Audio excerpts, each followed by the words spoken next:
नमस्ते। आप GP online classes देख रहे हैं।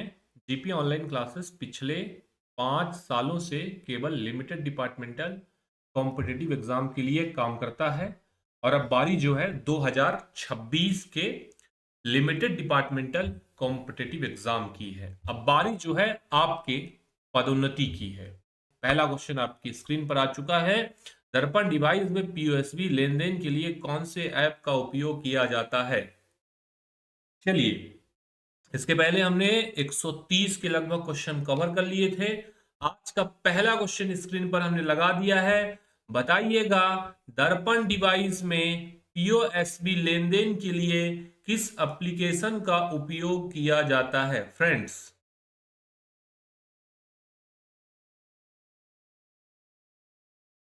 सीबीएस, डीओपी, डेलैप, पीएलआई या demo booking? Which one is correct answer? Answer क्या हो जाएगा? आंसर हो जाएगा सीबीएस डीओपी एप्लीकेशन का उपयोग किया जाता है। बिल्कुल आपका जवाब सही है।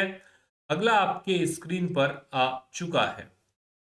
अगला है which app you delivery article transaction in Darpan app? दर्पण डिवाइस में आर्टिकल डिलीवरी के लिए किस ऐप का उपयोग किया जाता है? बताइएगा। अब हमने बात किया लेन देन के लिए सीबीएस था, तो डिलीवरी के लिए कौन सा एप्लीकेशन उपयोग करेंगे? सीबीएस डीओपी नहीं करेंगे, डेल ऐप करेंगे। पीएलआई डीओपी डेमो बुकिंग, कौन सा एप्लीकेशन? डेल ऐप का उपयोग करेंगे। याद रखिएगा, ऑप्शन बी करेक्ट हो जाएगा। चलिए फ्रेंड्स, नेक्स्ट क्वेश्चन देख लीजिए।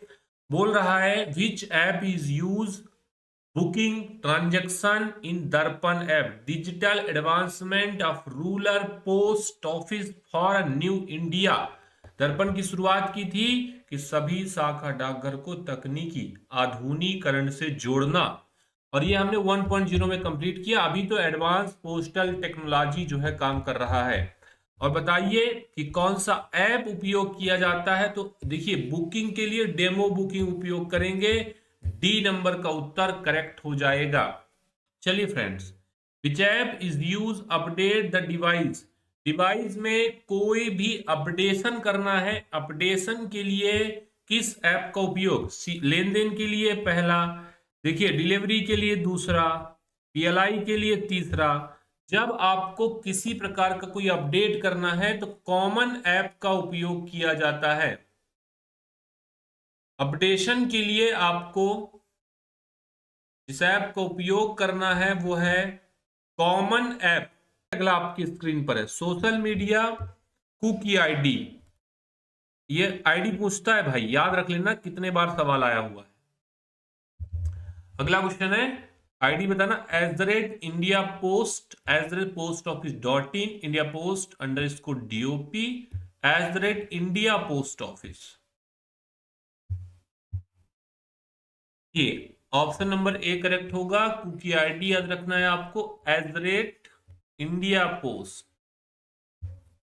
ठीक है, चलो फेसबुक आईडी बताइएगा, ये भी पूछता है। @India post, @post office dot in, India post _ DOP, @India post office. Which one is correct answer?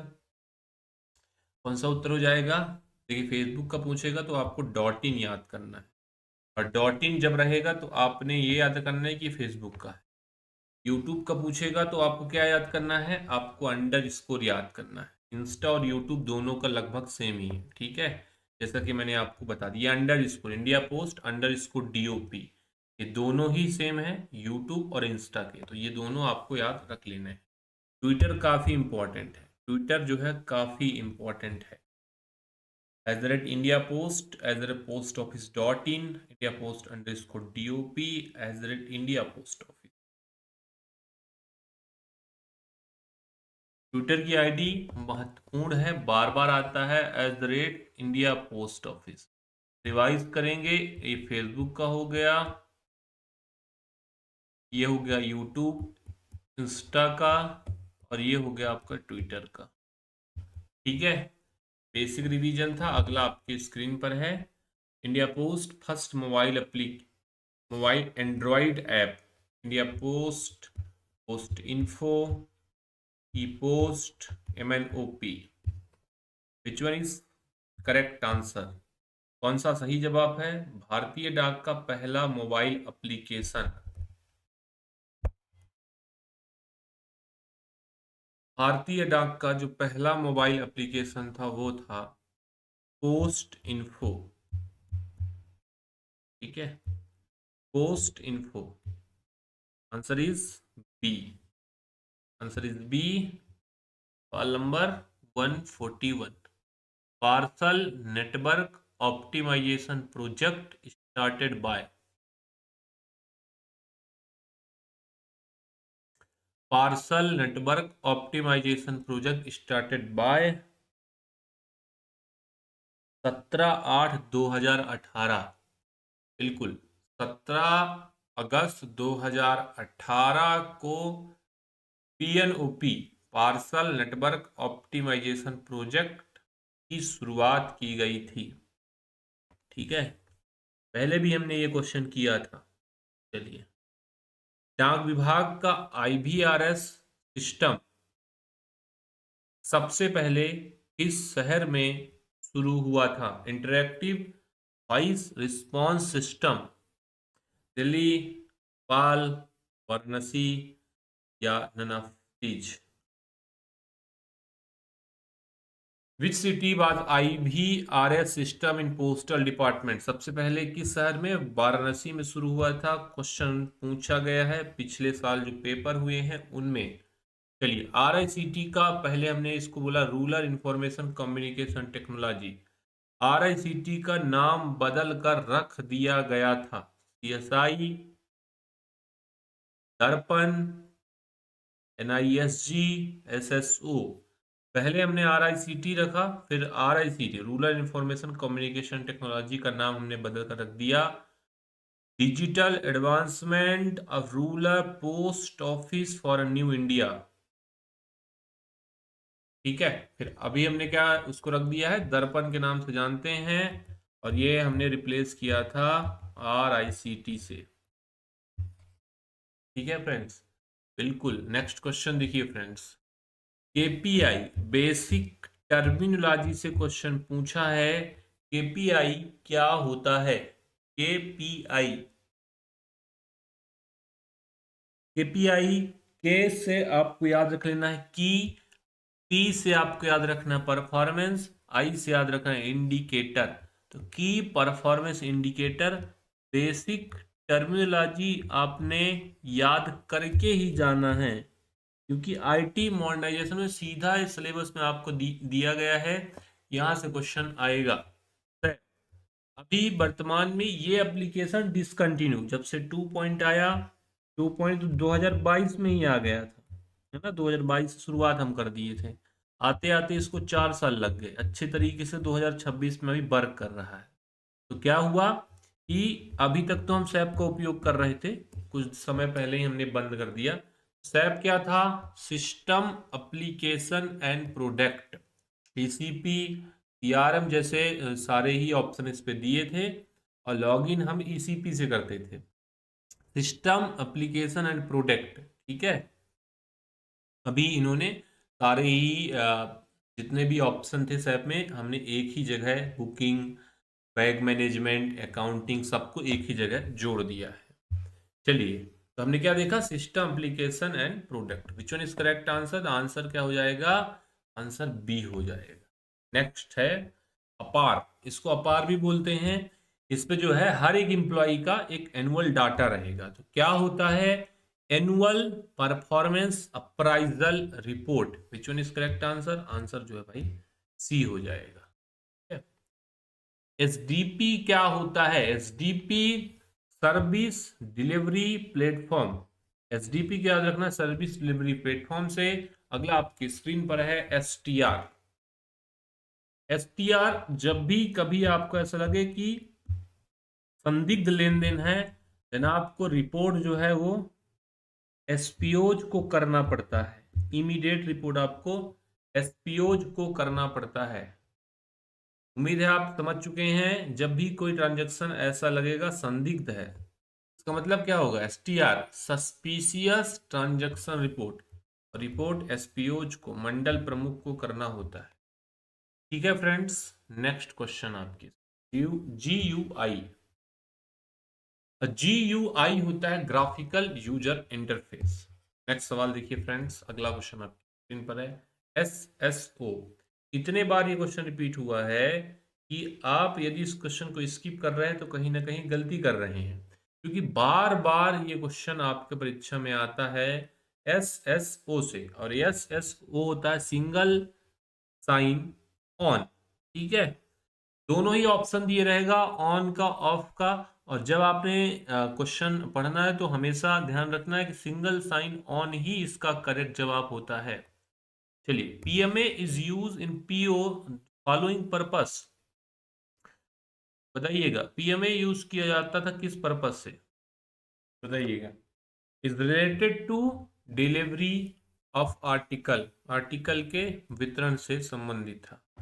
Which software is being used Department of Post Core Insurance Solution? Pinnacle, Maccamis, India Radio, Android। कौन सा software core insurance solution, जो कि 2014 में आया था, EIS 2014 में आया था, और ये इसको किस सॉफ्टवेयर में उपयोग किया जा रहा है? सॉफ्टवेयर है मैकमिस, मैकमिस इसका सॉफ्टवेयर है, और ये FSI के अंतर्गत ही था, फाइनेंशियल सर्विसेज सिस्टम इंटीग्रेटर के तहत ही था। चलिए, HRMS, human resource management system. बताइएगा, HRMS मॉड्यूल किसका पार्ट है, किसका एक भाग है? फिनैकल का नहीं है, मैकमिस का नहीं है, किसका भाग था? CSI, कोर सिस्टम इंटीग्रेटर, जिसका वेंडर TCS था, टाटा कंसल्टेंसी सर्विसेज। चलिए, नेक्स्ट क्वेश्चन देखिएगा, financial services integrator provide solution which the following? Core banking, core insurance, both A and B, none of the above। Financial services integrator provide solution both core banking and also core insurance, core banking also core insurance। बताइए friends, दोनों ही correct थे, इसी वजह से सी को टिक किया। Counter user can not log multiple system because counter is mapped. Counter उपयोगकर्ता एक अधिक सिस्टम में लॉगिन नहीं कर पाता है या नहीं कर सकता है, इसका एक कारण होता है क्योंकि काउंटर को इसके साथ मैप किया गया है। बताइएगा, mapped access control binding, multiple access control binding, media access control binding. एक से अधिक सिस्टम में लॉगिन नहीं कर पाता क्योंकि हमने उसको मीडिया एक्सेस कंट्रोल बाइंडिंग के साथ मैप किया हुआ है। चलिए फ्रेंड्स, अगला क्वेश्चन देखिए, which module is use accounting in CSI application? CSI application, SAP application में लेखांकन के लिए किस मॉड्यूल का उपयोग किया जाता है? Back office module, IPBS, DPMS, F&A। Accounting के लिए जिस मॉड्यूल का उपयोग किया जाता है वो मॉड्यूल है फाइनेंस एंड अकाउंट, और ये हमने SAP में देखा था, CSI का जब सिस्टम चलता था तब उपयोग में आता था। प्रत्येक कर्मचारी को एक अद्वितीय कर्मचारी ID दी जाती है, नियंत्रण अधिकारी द्वारा एक जगह आवंटित की जाती है। कर्मचारी ID 6, 7, 8, 10 कितने अंकों की होती है? कर्मचारी ID, प्रत्येक कर्मचारी को एक यूनिक ID दी जाती है जो कि 8 अंकों की होती है। ठीक है फ्रेंड्स, इस बात को आपने ध्यान रख लेना है। अगला क्वेश्चन आपके स्क्रीन पर आ चुका है, 158 नंबर क्वेश्चन है। बोला है कोर सिस्टम इंटीग्रेटर वातावरण में डाकघर को इतने भागों में बांटा गया है: profit centre, cost centre, all of them, fund centre.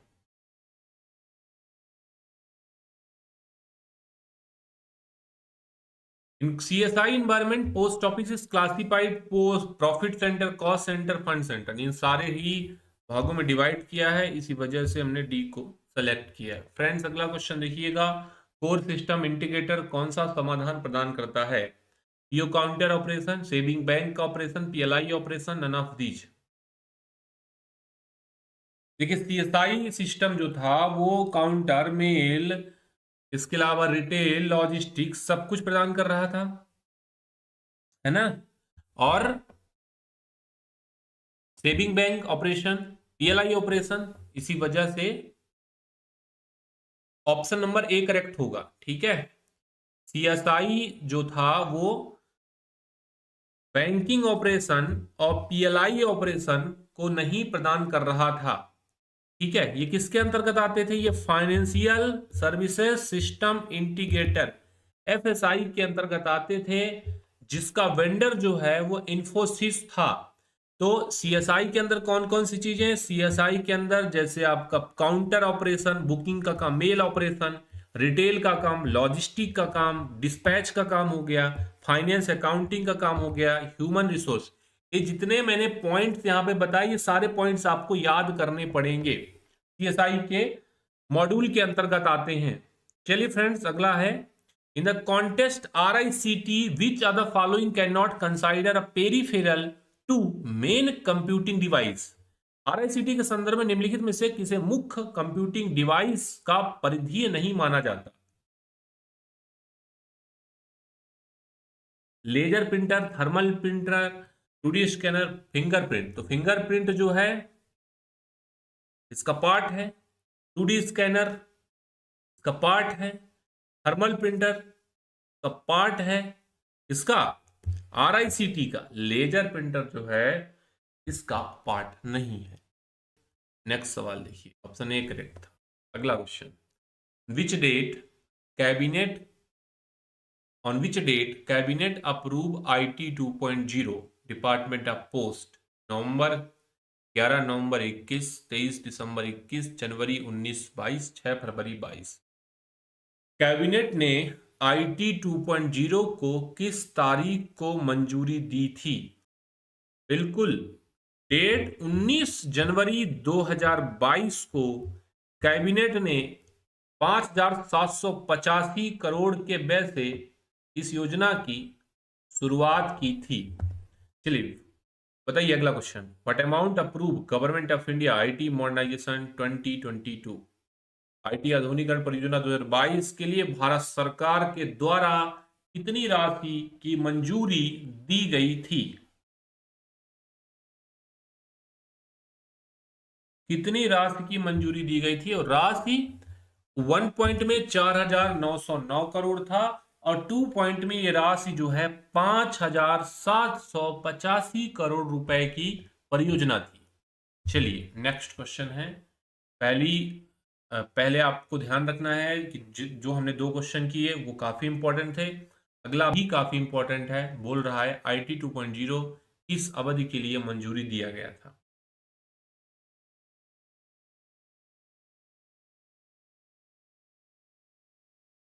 8 year, 8 साल की परियोजना थी। 8 साल की परियोजना 2022-23 से शुरू किया और 2029-30 तक में ये पूरी तरीके से खत्म हो जाएगा। फिर उसके बाद इससे भी एडवांस चीजें आ सकती हैं आने वाले समय में। ऑप्शन नंबर डी करेक्ट है। अगला आपकी स्क्रीन पर आ चुका है। अगला काफी इंपॉर्टेंट है, समझिएगा इस क्वेश्चन को। क्या बोल रहा है, निम्नलिखित में से कौन सा मॉड्यूल अनुबंध प्रबंधन 1 अप्रैल 2022 से IPPB के द्वारा संभाला जा रहा है? Which the following module contract management handled by IPPB 1 April 2022? DCF, FSI, CIS, NI. 1 2 DCF, FSI, 3 4 FSI and CIS, 1 4 DCF, NI, second and fourth FSI and NI. Which one is correct answer? Answer क्या हो जाएगा? DCF और NI। ठीक है, DCF और NI कहां पे दिया है? हमें दिया है विकल्प नंबर सी में। चलिए फ्रेंड नेक्स्ट क्वेश्चन। अगला है 29 अगस्त 2022 से कौन सा मॉड्यूल आईपीपीबी के द्वारा संभाला जा रहा है। देखिए आईपीपीबी ने बहुत सारी जिम्मेदारियां ले ली है ना। अब जो आपका सैप का कॉन्ट्रैक्ट था है ना, सारी चीजें खत्म हो गई। सैप के साथ जो हमने एग्रीमेंट साइन किया था वो खत्म हो गया। इसके बाद फिर आईपीपीबी आ गया है ना। चल तो बहुत दिन से रहा था, अभी पूरी तरीके से ये लागू हुआ। तो 29 अगस्त 2022 से एफएसआई और इसके अलावा इंश्योरेंस, इन दोनों चीजों को आईपीपीबी के द्वारा संभाला जा रहा है। तो आईपीपीबी को ध्यान रखिएगा। हमने 3-4 चीजों के बारे में चर्चा कर लिया। अगला क्वेश्चन स्क्रीन पर है, विच of the following is not correct regard IPPB track in IT 2 point. अब दो ट्रैक बना दिए गए। दो ट्रैक एक आईपीपीबी के पास रहेगा, एक डीओपी के पास रहेगा। अब हमने आईपीपीबी ट्रैक में कौन सा सही नहीं है कि भाई आईपीपीबी में कौन सा नहीं होगा। Banking, insurance, rural hardware, field network, infrastructure, risk management, कौन सा नहीं आईपीपीबी के पास नहीं है। देखिए ध्यान रखिए, फील्ड नेटवर्क जो है वो आईपीपीबी ट्रैक में नहीं है। समझिएगा, तो आईपीपीबी में कौन सा है, एक दो ट्रैक है, एक आईपीपीबी का है, एक आपका डीओपी का है। देखिए बैंकिंग, इंश्योरेंस पहला, रूरल हार्डवेयर, देखिए बीओ में जो डिवाइस वगैरह आईपीपीबी ने दिया है, जो रिस्क रहेगा, जो नुकसान होगा, फ्रॉड होगा, वो सब आईपीपीबी की जिम्मेदारी होगी, है ना। डीओपी इसमें हस्तक्षेप नहीं करेगा। और फील्ड नेटवर्क जो बचा ना, वो डीओपी में आएगा। अब वही अगला क्वेश्चन आ गया उसी से रिलेटेड। अगला क्या आ गया कि विच one of the following is not correct DOP track. अब डीओपी ट्रैक में कौन कौन सी चीजें होंगी, तो डीओपी ट्रैक में कौन कौन सी चीजें होंगी, ठीक है। पॉइंट ऑफ सेल, अकाउंटिंग और फील्ड नेटवर्क, पोस्टल हार्डवेयर, सारी चीजें किसके पास होंगी, डीओपी ट्रैक में। बीओ का जो हार्डवेयर होगा उसकी जिम्मेदारी आईपीपीबी के पास होगी। भाई इंपॉर्टेंट क्वेश्चन है, याद कर लेना। दोनों आईपीपीबी ट्रैक और डीओपी ट्रैक से क्वेश्चन आता ही आता है। अगला देखिएगा, which one of the following is not part IT modernisation project 2022। IT modernisation 2022 का हिस्सा नहीं है। कौन सा कमेटी आईटी 2.0 2022 का हिस्सा नहीं है। देखो भाई क्या बोल रहा है, stealing committee, project implementation committee, project evolution committee, project management committee. Which one is correct answer. आपको ध्यान रखना है, स्टीलिंग कमेटी भी था जिसे हमने संचालन समिति बोला। इसके अलावा आपको ध्यान रखना है कि प्रोजेक्ट इवोल्यूशन कमेटी मूल्यांकन समिति भी था, और एक प्रबंधन समिति भी था, प्रबंधन समिति भी था जिसे हमने मैनेजमेंट कमेटी बोला। कौन सा नहीं था, तो इम्प्लीमेंटेशन कमेटी नहीं था। अलग अलग कमेटी, ये सारी चीजें हमने अपनी वीडियो में चर्चा की हुई है। अगला क्वेश्चन स्क्रीन पर आ चुका है। बोला है निम्नलिखित में से कौन सा समिति ट्रैक का मालिक है, एप्लीकेशन के रोल आउट के लिए, उसके ऑपरेशन के लिए, उसके प्रबंधन को सुनिश्चित करती है।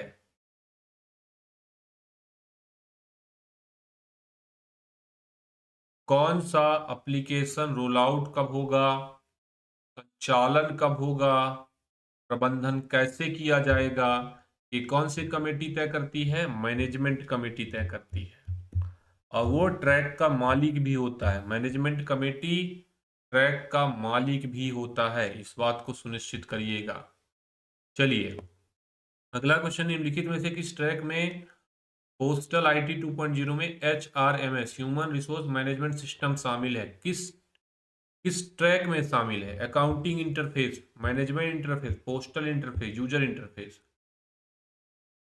किस ट्रैक में शामिल है बताइएगा। किस में शामिल है, एचआरएमएस जो है वो मैनेजमेंट इंटरफेस में शामिल है। इस बात को आपने ध्यान रख लेना है। महत्वपूर्ण सवाल स्क्रीन पर है फ्रेंड, ठीक है। सवाल को इसकी बिल्कुल नहीं करिएगा, पूछा जाएगा, पूछा जाएगा। चलिए नेक्स्ट क्वेश्चन, अगला काफी महत्वपूर्ण है। पूछा है mark correct option regards to IT 2.0। बताइएगा इस क्वेश्चन के बारे में, क्वेश्चन इंपॉर्टेंट है। IT आधुनिकीकरण 2.0 के तहत सही विकल्प का चयन करें। देखिए क्या बोला है, कोर पोस्टर ऑपरेशन के अलावा बाकी ऑपरेशन को IPPB में जोड़ दिया गया। कोर पोस्टल परिचालन प्रबंधन कोर समिति द्वारा किया गया, जबकि शेष परिचालन वित्तीय कोर समिति द्वारा किया गया। सभी कार्य जो होंगे वो डाक विभाग के अधीन होंगे। एक सही है, दो तीन सही है, केवल तीन सही है, एक और तीन सही है। कौन सा सही है? ध्यान रखने वाली बात है कि IT 2.0 के संबंध में केवल एक ही सही है। कोर पोस्टर ऑपरेशन के अलावा बाकी सभी ऑपरेशन को हमने IPPB के साथ मर्ज कर दिया है। एक बात सही थी, कोई ऑप्शन नंबर 1 जो दिया है स्टेटमेंट 1, वो ऑप्शन सेकंड और थर्ड बिल्कुल गलत हैं, ठीक है। चलिए, प्रत्येक विभागीय डाकघर को SOL सर्विस आउटलेट कहा जाता है। CIS Finacle, CIS Finacle, CSI, जो कि इससे रिलेटेड होता है। किससे रिलेटेड होता है? आपके स्क्रीन पर है। SOL जो है वो फिनेकल से रिलेटेड होता है, जिसे हम सर्विस आउटलेट भी कहते हैं। DPMS and F&A have a module CSI, CIS, CBS। CSI core system integrator के तहत DPMS आता था, आपको पता है, याद होगा। तो हम ECP विकल्प का उपयोग करके फिर लॉग इन करते थे, ठीक है। ये किसका मॉड्यूल था? CSI का मॉड्यूल था। NBF क्या होता है फ्रेंड्स? NBF basic terminology. फिर 2.0 आया तो बहुत सारे और बेसिक टर्मिनोलॉजी जो है बढ़ गए थे। NBF क्या होता है? New business fulfilment, new banking finance, new banking, non banking finance. Which one is correct answer? तो मैंने आपको बताया new business fulfilment. Which one is correct answer? Number D. Next question, IT आधुनिकीकरण 2.0 किस अवधि के लिए मंजूरी दी गई थी? 5, 6, 7 या 8?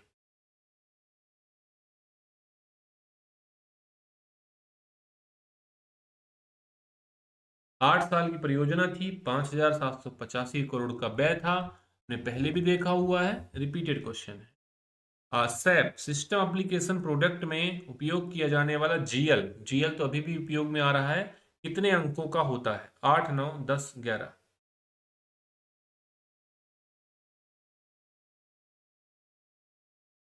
GL जो पहले 15 अंकों का होता था, बाद में हमने इसको कम कर दिया, ठीक है। GL होता है जनरल लेजर, है ना। इसमें बहुत सारे अकाउंटिंग अलग अलग ट्रांजैक्शन के लिए उपयोग करते हैं।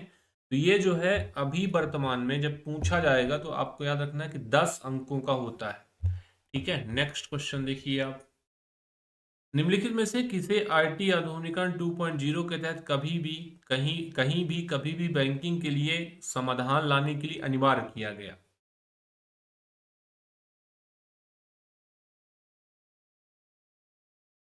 किसके माध्यम से? Which of the following has mandate to bring out technology solution anywhere any time banking under IT 2.0? RBI, NPCI, India post payment bank. India post payment bank के साथ ही हमने टाइप किया था। किस चीज के लिए टाइप किया था?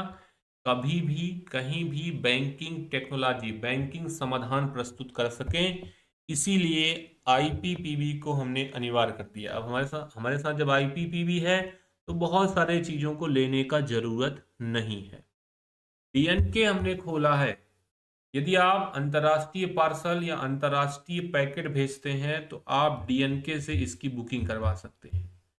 बुकिंग तो करवा ही सकते हैं, साथ में आपको वहाँ पैकेजिंग की सुविधा मिल जाएगी, साथ में आपको 2% का डिस्काउंट भी मिल जाएगा, ठीक है।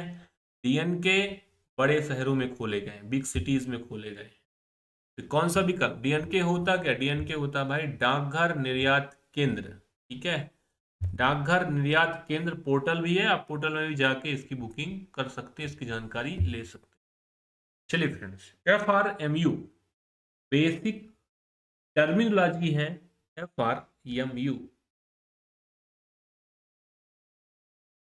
FRMU क्या होता है भाई? Fraud risk management system. F से फ्रॉड, रिस्क, एम से मैनेजमेंट, यूनिट। ठीक है, फ्रॉड रिस्क मैनेजमेंट यूनिट होता है ना। 179 काफी महत्वपूर्ण है। अगला आपके स्क्रीन पर सेट कर दिया, देखिए, what did postal department avoid dual structure. दोहरी संरचना से बचने के लिए, दोहरी संरचना से बचने के लिए डाक विभाग ने इसका उपयोग किया। एनपीसीआई,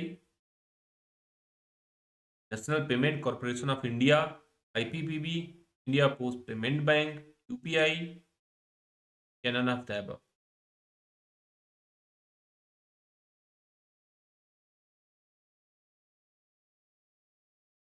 दोहरी संरचना से बचने के लिए हमने आईपीपीबी के साथ सहमति जारी किया। ठीक है, कि कोई डुअल स्ट्रक्चर नहीं होगा। चलिए फ्रेंड्स, अगला क्वेश्चन, अगला क्वेश्चन आपके स्क्रीन पर आ चुका है। अगला क्वेश्चन आपके स्क्रीन पर आ चुका है। पूछा है कि डाटा सेंटर कॉन्ट्रैक्ट 1.0 कब से खत्म हुआ, जिसके बाद आईपीपीबी को दे दिया गया। डाटा सेंटर एनआई हो गया, अब एफएसआई है ना। सारे काम कौन देख रहा है? आईपीपीबी देख रहा है, बीमा, बैंकिंग, डाटा सेंटर। तो कॉन्ट्रैक्ट खत्म हुआ अप्रैल 1, 2022 से आईपीपीबी संभाल रहा है। ठीक है फ्रेंड्स, इस बात को आपने ध्यान रख लेना है। चलिए नेक्स्ट क्वेश्चन देखिएगा। नेटवर्क इंटीग्रेटर का कॉन्ट्रैक्ट 1.0 कब खत्म हुआ, जिसके बाद आईपीपीबी इस काम को संभाल रहा है। दोनों चीजें आपने ध्यान रखना, दोनों ही डेट काफी महत्वपूर्ण हो जाते हैं। 1 अप्रैल 2022 का डेट था जब कॉन्ट्रैक्ट खत्म हुआ, तो उसके बाद डाटा सेंटर और नेटवर्क इंटीग्रेटर का काम आईपीपीबी को दे दिया गया दोस्त। चलिए नेक्स्ट क्वेश्चन देखिए। बैंकिंग और इंश्योरेंस का काम खत्म हुआ, जिसके बाद आईपीपीबी को दे दिया गया था। और डेट क्या था? डेट था 29 अगस्त 2022। ठीक है, बैंकिंग और इंश्योरेंस जो है वो आईपीबीबी संभाल रहा है। चलिए फ्रेंड्स, सैप में ट्रिपल एस का मतलब क्या था? सैप में ट्रिपल एस का मतलब क्या था? ट्रिपल एस था आपका staff scheduling system. Basic terminology है, डी नंबर का ऑप्शन ध्यान रखना है। सैप जो है सिस्टम एप्लीकेशन प्रोडक्ट है। पीएमसी क्या था भाई? अलग अलग कमेटी थी, steering committee, evolution committee, management committee, और एक पीएमसी भी था जो कि था प्रोजेक्ट मैनेजमेंट कमेटी। कहाँ दिया है? विकल्प नंबर 1 में दिया है।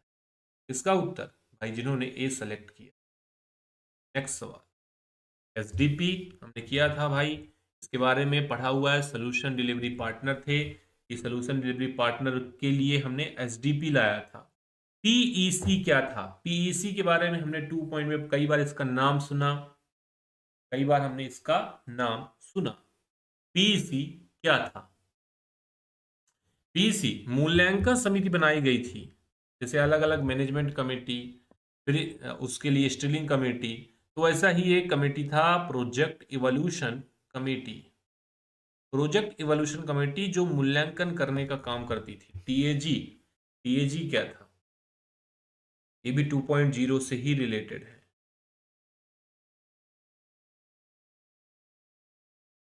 TAG technology advisory group.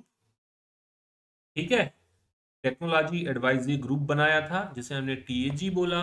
अगला आपके स्क्रीन पर आ चुका है। ये सारे 2 पॉइंट के बेसिक टर्मिनोलॉजी हैं जो परीक्षक दृष्टिकोण से इंपॉर्टेंट है।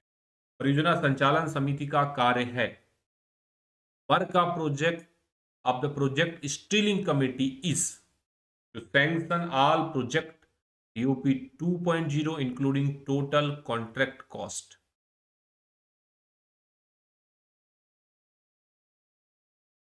बताइए। कुल अनुबंध लागत सहित DOP 2.0 के सभी परियोजना को मंजूरी देना। Revise the estimate under overall outlay approve by PIB। Monitor and review implementation of project ensure timely project completion. उपरोक्त सभी कौन सा परियोजना संचालन समिति के कार्य के अंतर्गत था? तो ये सभी जो है परियोजना संचालन समिति के कार्य थे। आल जो इसका करेक्ट जवाब हो जाएगा। चलिए बताइए, अगला क्वेश्चन स्क्रीन पर है। अगला क्वेश्चन स्क्रीन पर आ चुका है। बोला है डाकघर FSI CBS PLI CIS बीमा संबंधित बुनियादी ढांचा सेवा के लिए इस संचालन को अपने हाथ में ले लिया। किस वेंडर ने CBS PLI बीमा संबंधित ढांचे के लिए अपने हाथ में ले लिया? 1 सितंबर 2023 से IBM इसको मैनेज कर रहा है। ठीक है, बिल्कुल ऑप्शन नंबर डी करेक्ट है। अगला क्वेश्चन आपके स्क्रीन पर है। DOP IT आधुनिकीकरण परियोजना में 2.0 EHRMS को अनुकूलित करने की योजना कौन बना रहा है? इंपॉर्टेंट क्वेश्चन है, सीधे क्वेश्चन पूछे जाते हैं परीक्षा में। कौन सा जवाब हो जाएगा? DOPT NEGT। नेक्स्ट क्वेश्चन देखिए। शीघ्र ही इंडिया पोस्ट वाणिज्य मंत्रालय द्वारा एक लॉजिस्टिक सेवा प्रदाता के रूप में विकसित किए जा रहे प्लेटफॉर्म पर खुद को शामिल कर लेगा। डाकघर, निर्यात केंद्र, international business centre, open network digital commerce या none of the above?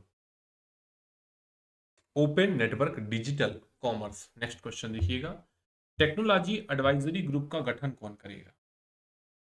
Technology advisory group का गठन कौन करेगा? Master, DG, secretary post, none of the above?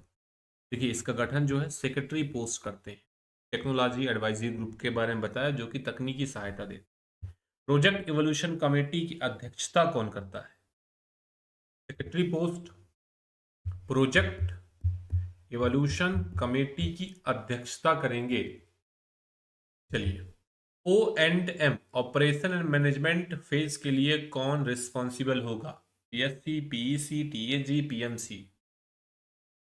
O&M चरण के लिए कौन जिम्मेदार होगा? ऑपरेशन मैनेजमेंट फेज के लिए PMC project management committee responsible होता है। TNF क्या होता है? TNF, बार बार ये क्वेश्चन रिपीट होता है। TNF is related to technically not feasible. चलिए फ्रेंड्स, अच्छा क्वेश्चन है। API के बारे में बताइए। चुनिए correct answer, application programming interface. Next question देखिएगा, बिल्कुल सही जवाब है BYOD। BYOD चुनिए correct answer. Bring your own device, खुद के डिवाइस में एप्लीकेशन इंस्टॉल करके वो कार्य करना है। तो हमें इस सिस्टम, ये जो ऑर्डर है जारी किया गया था, ठीक है, डिपार्टमेंट की तरफ। MDM क्या होगा?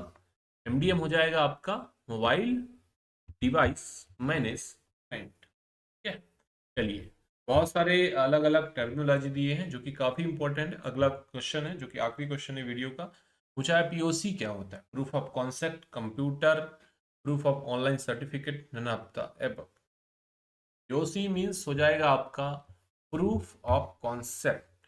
आज की वीडियो में बहुत सारे क्वेश्चन हमने 2.0 से रिलेटेड भी किए हैं और ये सीरीज आने वाले 2 से 3 दिन और चलेगा। इसमें हम 2.0 से रिलेटेड बहुत सारे नए क्वेश्चन भी कवर करने वाले। ध्यान रखिएगा कि तैयारी जो है आपको धीरे धीरे करते जाना है और इस तैयारी पर इम्प्रूवमेंट भी करना है। ध्यान देना है कि कौन सी चीज़ें अभी करनी है आपको, कौन से पोर्शन में काम करना है, कौन सा पोर्शन कमज़ोर है, कहाँ पे ध्यान देना है। डिपार्टमेंटल कर लिया तो मैथ का कितना करना है, रीजनिंग कितना करना है, जीके कितना करना है, ये सब कुछ सोचते सोचते चलना है और आपको एक अनुपात मेंटेन करते रहना है और खुद का आकलन भी करते रहना है। ठीक है, चलिए आज के लिए इतना ही करेंगे। रात दिन एक करिए, मेहनत करिए, हार्ड वर्क करिए, कंसिस्टेंसी मेंटेन रखिए, डिसिप्लिन रहिए। निश्चित तौर पर 2026 में postal assistant, sorting assistant crack करके जीपी ऑनलाइन क्लासेस को देश का नंबर 1 कोचिंग संस्थान बनाने में सहयोग करेंगे। आज के लिए इतना ही। जुड़ने के लिए आप सभी का धन्यवाद।